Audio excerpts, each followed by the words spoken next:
Kumlana Blatt Gemara. Today's blot is Sunday, God's Tug.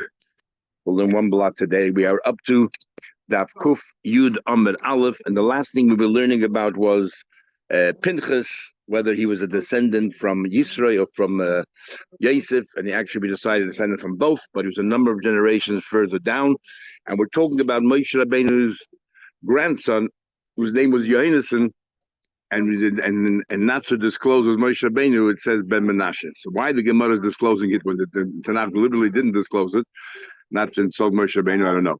But that's what happened, and he became Pesel Micha, the Avodah Zarah that Micha brought into Canaan at that time, Yisrael. He became the Kohen. He gave credibility to this Avodah Zarah, and they wanted to know, and we'll soon find out why Yonason took that job in the first place and what his end was. But in the meantime, we're talking about how important it is to know when you marry someone who the relations, the brothers are, because the genes and the character will reflect on what kind of children you will be bringing up. So says the Gemara. This is a side thing because Rabba's a sidebar. Rabba was saying that you marry a woman, you have to check out her brothers. We're up to the Gemara here, Kufyun Amar Aleph, about 8 lines on the top of the page. Because it says by that he married Aaron married the sister of Nachshon. What's the relevance of that? Is to tell you that that's one of the reasons why he married her, trusting that he'll have wonderful children, which he did. Tana, we learned the last line is Tana. Reiv Bonim Doimin Lacheyeim. The majority of the children, their character traits are similar to the brothers of the mother. Okay, now we're going to go back to Yohanan. Says the Gemara here. It says in Pasuk. What happened was that Shevet Dun hasn't yet settled fully in Israel and walking around scouting their land, and they pass that Avodah Zarah house of Micha, and they hear a voice there, and it's very familiar. They recognize this is Yohanan's voice, so they went over to him and they said to him, like, "What are you doing here?" And what are you doing here? And we said before that this now was a Levi. And that's what gave credibility. The fact that he was a Levi, interesting. The fact that he was a Levi gave credibility, not the fact that he was Moshe Rabbeinu's grandson. You would have thought that as Moshe Rabbeinu's grandson, that's enough, unless they actually didn't disclose it then either, because maybe he didn't want them to know. He was embarrassed. But we'll soon see how he defended himself. Anyway, they went over to him. They deviated. They turned off their way, and they went over to Yonasan and said. They said to him, "What are you doing here?" But they said to him in 3 different ways. What are you doing here? So it says in Pasuk Vayasuru Sham. They turned off the road where they were, and they went and joined him. And they said to him, "Mi have acha." Question number 1: Who brought you here? Question number 2: Uma ato and what are you doing here? And number 3: Uma lochapai. What are you here? It's redundant. It's all 3 things. The same thing. So they're asking him 3 questions, but they were all talking in riddles. Amro, they said to him, "Lav and Moshe says you're from Moshe." It says in the pasuk there, "Al tikr of haloim." Regarding Moshe, the Abishah said to Moshe, "Don't come here." The word haloim. Number 2, Lav and Moshe says, "Don't you come from Moshe?" The where it says Mazeh b'yodcha in the beginning of Moshe, we said, "What's there?" He had a staff in his hand. And number 3, Lav and Moshe, you come from Moshe. It says, "Va'atapoy amoidi modi." Hashem said, "Everyone go back to the tents and you stay with me." So these are the 3 allusions to Moshe Rabbeinu. The reason why the Mashal says beautifully why my Micha was very happy with having Yonasan, even though first thing I try to say his name was Levi, but that doesn't mean anything. So his Levi is not because he's a Levi, because Moshe Rabbeinu was supposed to be a Kohen, and in fact, we'll learn Gemara's Vachim. And in fact, he was a Kohen during the Shivas Memalim. He was a Kohen. And then, it went to Levi. So there was even though he was a Levi, there was some kahuna running through his veins. Says the Gemara, so they said to him, Tasa Kohen Lavodah Zorah, how is it that you are the priest here for this church? He said to them, Kach mikubalni beis Avi Abba. Isaiah told me that. What do you mean Isaiah? Moshe Rabbeinu. This is what Moshe Rabbeinu said. Lo olam yaskir adam atzmei lavodah zarah. A person should hide themselves out for avodah zarah. V'al yistarich lebriyas. Better that than to be needy and ask people for help. So who's suffering? He took it literally lavodah zarah mamish. He took it. He meant avodah zarah. But he wasn't. Moshe Rabbeinu was a chassid, and he was saying a chassidish eifin. El avodah zarah avodah shazarah loy. Didn't mean literally idle. Yeah, even though it's beneath your dignity, it's not edifying for you. For example, Rav once said to Rav Kahana, Go ahead and strip a nevela in the marketplace. Vishkoil agra. Take it in the marketplace, and get paid for it. It's demeaning. Is demeaning. It doesn't matter. Better get a job. But like Taman, don't say Gavra Rabbano, I'm a great man, Vizila bin Milsa, and it's embarrassing me. So Tracy actually had a girsa that he said, don't say I'm a kohen, and how in the world can I do this? No, so kohen, it's unedifying. So in that version of the Gemara, if he was a kohen has to treat themselves a step above everyone else, in the sense that he has to be very mindful that people have to respect him. Exactly, and even so, now Tesis and other Shem don't have a problem with that because Rav Kahana wasn't a kohen. We see from other Gemaras, we have Psachim. Rav Kahana said the reason why I had to run away from, we had the story ended with Baba Kami, had to run away from Babel is because I married one of Adam's granddaughters and he wasn't very happy, he didn't approve. In other words, he wasn't a kohen. But we had another Gemara in Kedushin of Ches, where Rav Kahana took money for Pidyon Haben.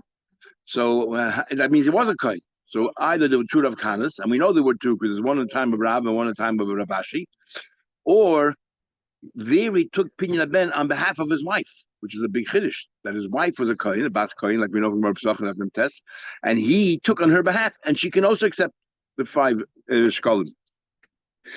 The Rashbami brings a fast. Okay, but 10 minutes. Says the Gemara, Kivan Sharad David Melech so Shemam min Chavilav. He has a loss for money. That's why he got into this position. He got paid very well, and he didn't want to do the meaning job. Is Mino ala Isis. He appointed him to become his treasurer. Shenemar, it says, Ushvuel ben Gershom ben Menashe. It says in the pasuk, this man called Shvuel, the son of Gershom, the son of it says in Menashe again. The pasuk actually says the son of Moshe. In this pasuk, it says the son of Moshe. Shvuel, the son of Gershom, the son of Moshe. Who is Shvuel? Nagil Isis became the treasurer. He Shvuel Shema, his name was Shvuel. Allah Yehainison Shema, his name was Yehainison. Rabbi Yechon Sheshav Lekel B'chol Libay. In other words, the only reason why he took this job is because of money. So David gave him a different job, and then he did complete tshuva, and because of that. Now, the problem with this Gemara here is we're talking about Moshe Rabbeinu's grandson. You're talking 400 years later, David HaMelech, and he's still around. And so it looks like he was. The Rashbam here brings it Yishalmi that he, even though he was a kohen, he was never guilty of worshiping Avodah Zarah. In fact, when people would come to him with want to bring karbanos for Avodah Zarah or offerings, he would discourage them. He would say, "What do you bring this offering for? The Avodah doesn't eat. What do you bring? The Avodah doesn't drink. If you want, give it to me. I'll eat it and I'll drink it." And that's what he should do. Which means he never really, in fact, in his way, in a very discreet way, he prevented people from Avodah Zarah. So he actually was a tzaddik. So then they have to wonder what the Gemara, our Gemara says, maybe the optics. Because before, the optics were that he looked like he worked in Avodah Zarah. People didn't know what's going on behind the scenes. And now, he opened... Because otherwise, why would he live 400 years? Why would he live such a long life if he was a Rasha? Still have to become but even he was born after the Knesset of Oretz. Moshe Rabbeinu separated from Tzipor, never lived there. He had... So Gershom was born, as we know, Gershom was born before he went to Mitzrayim. Before he went to Mitzrayim. Yeah. So then, when was Yonason born? Now, could be Moshe Rabbeinu never saw Yonason. Maybe he was born when the guy goes. Oh, it's still it's hundreds and hundreds of years. And remember, and Micha was from Yetzim Mitzrayim, and it was 40 years in the Midbar. So Micha, assumed that he hired him. Yeah, exactly. So yeah. So the years. Pinchas, well, you have the same thing also. Okay. Yeah, but he's a Malachim. But Pinchas lived, we know he was in Yeshua. And then, in fact, the fact that it says Pinchas Eliyahu, if Pinchas became Eliyahu, it should have said Eliyahu was a Pinchas. Pinchas Eliyahu sounds like Eliyahu was there before. Pinchas the original. So they talk about that as well. Anyway, interesting. Let's continue the Gemara. Back to... He must have been very old. Yeah, hundreds of years old. But that means itself, that itself proves the Yerushalmi that Ram brings, that he was a righteous person. Otherwise, why would he live so long? The Arichas Yomim is the greatest blessing. Says the Gemara, Yeah, but this is not stam. This is not stam. This is a harichah of hundreds of years. We have that cheshbon of 400 years for him. We have it according to Medrash Boyaz. We have it according to some Rav in the Gemara. And there was another one. Some say that he never died. But some say that Eliyahu in the Gemara, we once mentioned, the Chidah brings, was not Eliyahu Navi, but was a Natana, became a Moira who lived hundreds and hundreds of years. They had a few people like that. Okay. My wife's Zayda Yudel Chitrik lived 106 years. He was born in 1899. So he lived 3 centuries in the 1800s and 1900s and the year 2000s.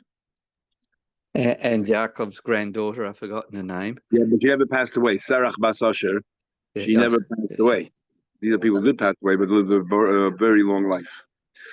Okay, let's continue. Habani Metza'ov. And it says in the Mishnah that children yarshin their father. Says the Gemara, Minolan, and the what? First the son, and if the son, we have 2 questions. Minolan, how do you know that the sons are the only ones that yarshin, the daughter doesn't yarshin? But even, by the way, the Rashbam alerts us to what we learned in Merk Subas, that even if the son's yarshin, the girls get 10%, to take care of their wedding needs and all that. They get 10% each on the chassan. In fact, if it's not enough, the girls get first. How we overcome this issue of only boys have an inheritance, not girls, maybe we'll talk about it on Sunday. Explain, there's a matnas bari or chatzi zachar. There's a whole different ways of how to get around it, halachically. But let's continue right now. So how do we know that? There's a pasuk where it says, Ishki Yamos, if a person passes away, and it says it has no son, you transfer. The word transfer to the daughter means that the daughter doesn't get straight away. It's a transfer. If there's no son, then it passes on. Time only if there's no son. Oh yes, there was a son, then the son gets first. That's the proof. I don't understand. There's another way you can learn the pasuk. If there was a son, then later then the son inherits. Bas, if there was only a daughter, bas, then the daughter inherits. Bas. In other words, the Torah says a son. A daughter, no, if you only have sons, they're yashin. If you only have daughters, they're yashin. But if you have a boy and a girl, loy highlighted, neither of them yashin. Abai says those make it preposterous. The elaman. So Abai says, so who comes before the children? What are you saying? Later, who else will yashin? Otu bar kosher. What the government should confiscate the inheritance because he had a son and a daughter, which is actually the mitzvah puravu, or the police should take it away. He says, this is what I meant. If it was a son and daughter, no, if there's only sons, they yashin the whole thing. If there's only daughters, they yashin the whole thing. If it's a son and daughter, they divide it equally. Loy highlighted kula, not this one inherits all of it. The loy highlighted kula, not this one, no, the share. How do you know that a girl does not inherit while there's a son? Maybe the pasuk is saying the son inherits on his own, the girl on his own. But if they're both there, then obviously by inference they both share. Maybe they inherit together. Who told you a daughter doesn't yashin when there's a son? Abai says, so what are you telling me that a son and daughter are equal? If a son and daughter are equal, why does the Torah tell you that if there's only sons, they inherit? If there were 3 boys, do we need to be told that you divide inheritance into 3? And if you tell me a girl and a boy, the same thing, it's mainly children, then what does the Torah tell you that if there's only boys, they inherit, only girls, why shouldn't they? So the way you're learning a boy and a girl equal, so I need a pasuk to tell me if there's only boys, they yashin. And there'll be 3 boys that will have to tell you that all 3 yashin. Of course they do. So the Papa said no. The Dilma Kamashla maybe comes to tell you the Bas Nami Bas Yirushi. Maybe it comes like this: that the only time a girl, there's different ways of learning Pshat in Gemara. One Pshat is maybe the Torah telling you that the only time that a girl will yashin is if there's what do you call it? That how do you how a girl can yashin? We would have thought that maybe that a girl could only yashin when there's a boy. If there's a boy who inherits, and because of the boy, the girl also yashin. But equally. Like mishmush, mishmush is a boy. It goes from the boy to the girl. Since the boy already has an anchor in inheriting, so he passes it on to his sibling. But maybe if there was no boys at all, so there's no one to yashin, neither do the girls yashin. And that's the chiddush of the pasuk. That not that you want to say that the girl doesn't yashin at all. Maybe the purpose of the pasuk is not to tell you that a boy yashin. Of course, a boy yashins. Not to tell you that if a boy and a girl both are there, the children have a boy and a son and a daughter, they both yashin. To tell you there's only girls. The girl Bavat Nachlosa, that's the chiddush. That the girl will yashin even though there's no boy to schlep it down, to drag it down, draw it down from the father. Maybe that's the pasuk. So the it can be. There we have another pasuk. It says already that every girl. It says it says there in the end of Masay that the girls will inherit their family and pass it on to the other tribe. So we already know that a girl is shaykh to inheritance. So what's the pasuk trying to tell you about Rat Nachlasi? Must be the pasuk telling you that the boy ben ainly only if there's no son, then you give it to the daughter. But if there was a son, the daughter doesn't get it. So that's how we know a girl does not inherit while there's a son. Okay, that's what Abaye says. Rabach by Yaakov, Rabach are going to bring another source. Mahacha from here, it says the pasuk.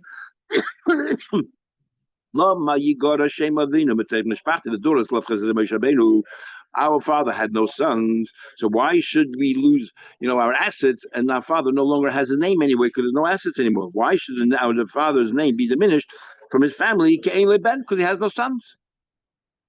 Time, so it sounds from what their words were, because he has no son, there's no inheritance. But if there would have been a son, then the son would have received it. We would have no arguments. So we see clear them here. What the Mishnah said? Because if there's no son, why should our father lose that? But if there was a son, we wouldn't have a problem. Why? Because he'll yashin. At least our father's name, his legacy will continue. So we see clearly from here that only boys yashin. If there's a boy and a girl, only the boy yashin. That's where you learn from. Ben kaidim.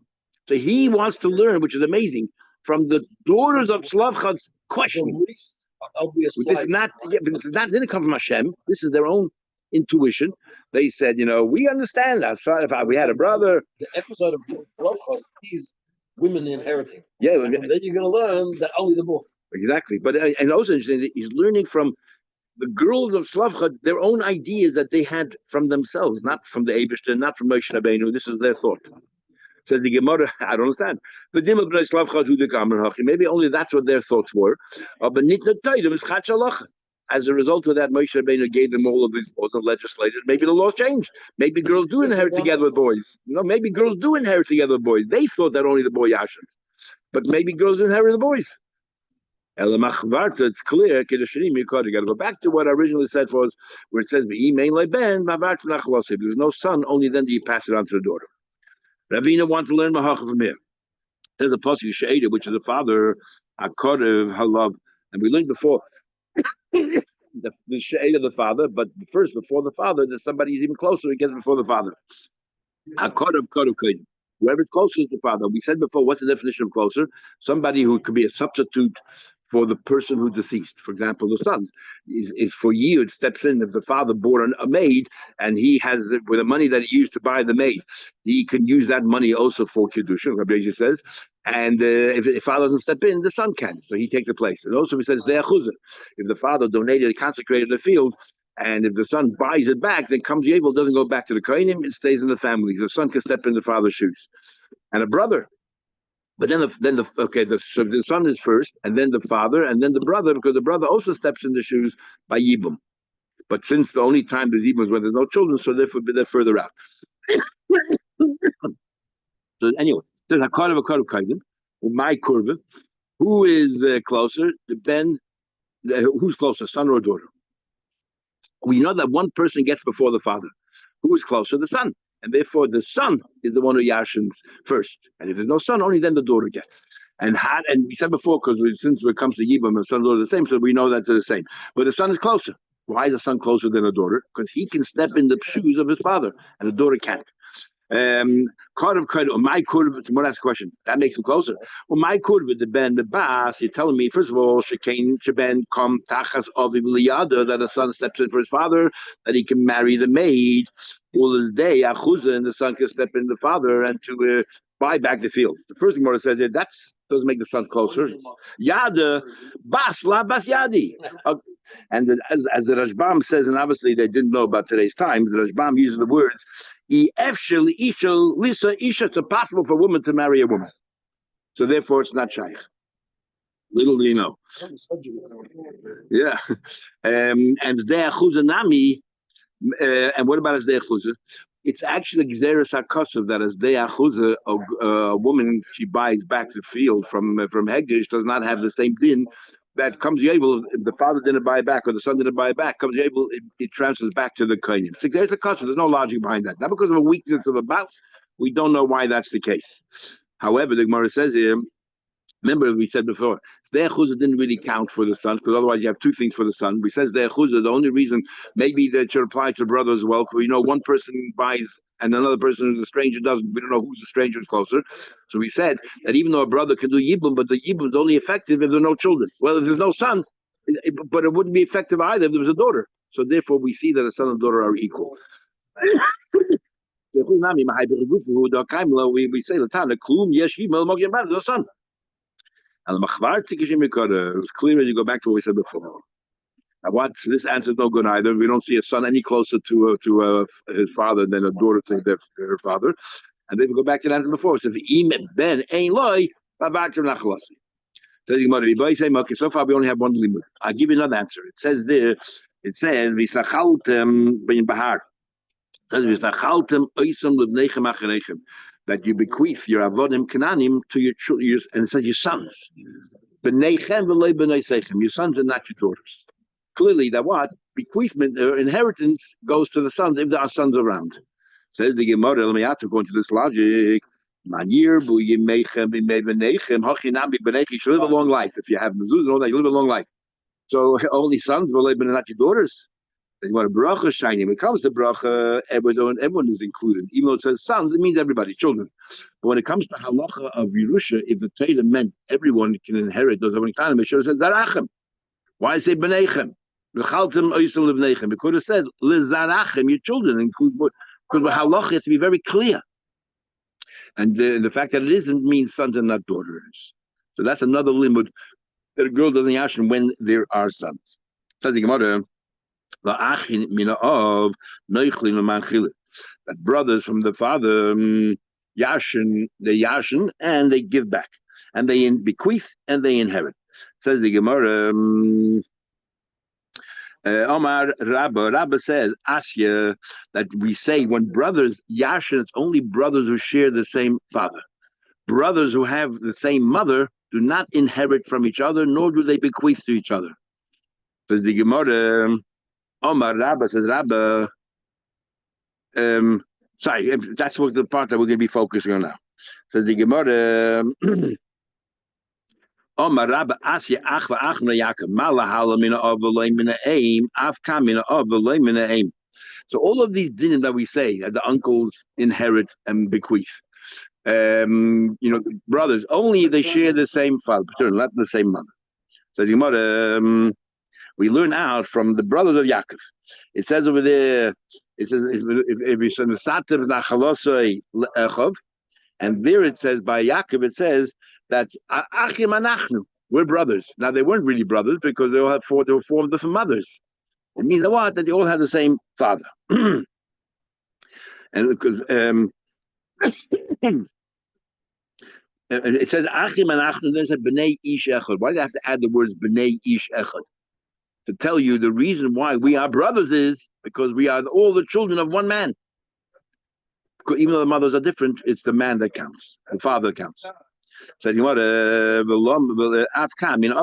Over here too, when it says it says you give echav, it means only brothers of the same father. So the Gemara asks, why do you need that? It says it clearly in the pasuk. You give it to the she'edai hakarei love mimishpachtoi, from his family, the person who passed away. Clearly, paternal. It says about mishpacht, and then it says v'yarash oisa, and he will inherit her. So see clearly mishpachas of kri mishpacha, mishpachas a many kri mishpacha. What do I have to learn from Yaakov's children for? When you're right. The chiyitma the rabba, you know what the rabba's drasha was actually used for? Something totally different. The Inyan Yibum Kamer, if a person was married to a woman, had no children, the din is that his brother has to step into his shoes. Which brother? We might have thought that even a brother who shared a common mother also can step into his shoes and marry her. There's no. Only Achim min ha'ov. Only Achim min ha'ov. Says the Gemara, Isha's image, a few more lines. A man inherits his mother, but his mother will not inherit him. How do you know that? The Tanu Rabbanan. How do you know that a man inherits his mother? Question number one. And how do you know that a daughter doesn't inherit his mother? You might have thought in logic, okay, the son yashas his father first. Maybe when it comes to the mother, the daughter yashas the mother first, or at least equal to the son. Maybe the din of a boy, not a girl, first is only by a father, not by a mother. So, how do you know these two things? Because this pasuk, it says a ben ein loy bavartim, is talking about if the father died, yashining this person. Says the Gemara. So first, how you know the son yashins, how you know that he takes precedence over the daughter. The other way we learned. It says the pasuk, b'chol bas yoyreshes. It says every person will yashin, every girl will yashin nachla mematzah b'nei Yisrael. She will yashin from two tribes. She will yashin from two tribes. Heyich bas yoreshes shnei matas. How can a woman be yashning from two different tribes? Must be his father's from one tribe, her father's from one tribe, and the mother's talking about the daughter. The father's from one tribe and the mother from another tribe, and she yashin them both. So first of all, you see from here that you yashin your mother as well. The Mesu, and they died, the Yerushta. And she inherits both. So that's how it's possible. Because later it says that girl will be yashin with two different tribes. Her parents, the father's from one tribe and the mother's from another tribe. When they both pass away, the girl will yashin from both. Wasn't that the whole problem? Like it was. Well, that's exactly what this pasha is. And that's why we said they shouldn't marry different tribes. Mainly, Bas, all you know from there is forget. Only the girl can inherit both tribes. Ben Minayin, how do you know a son as well? Amrit Kalbuchaimer. If a girl, if by a father dies, the son yashins first. If the mother dies and the daughter yashins, surely the son yashins as well. She's her rights are diminished by her father's estate. When it comes to mother, she inherits. Ben she have a son who gets precedence when it comes to his father. No. So all we know is that when it comes to the mother, the son yashes together with his sister. How do you know that he takes precedence over his sister? And now that we're saying that the basis of the Kal V'Chomer is that the son yashes his father first. So therefore, just like over there, the son yashes the father first. So too by the mother, the son will yashin first. From where we learn out, Malahalan ben the son comes for the daughter. Avkan ben the son comes for the daughter. That's one view. The problem with this view, as the Gemara will learn the next day, the problem with this view is we have a rule: whenever you have a Kal V'Chomer, you can't die a love min adin lias kanadin. In other words, if you're learning from a girl, exactly. So if you're learning from a girl that she can yashin her mother, then surely the son can yashin fine, but he can't be better than the girl. You're learning from the girl. How can you say that he's better now? Who'll get first? Gemara will ask that soon. Because then, as a result of that, there's an argument. In his name, the Echad Abbas, Shavin ben Nichseim. When it comes to the mother's assets, they're equal. And my timer, Daya love them in Adin, by Kal V'Chomer, you cannot give more than we originally read. Yeah. And now the Gemara will discuss a little bit Daya Adin, and we'll do that to Mitzvah next time. We'll learn on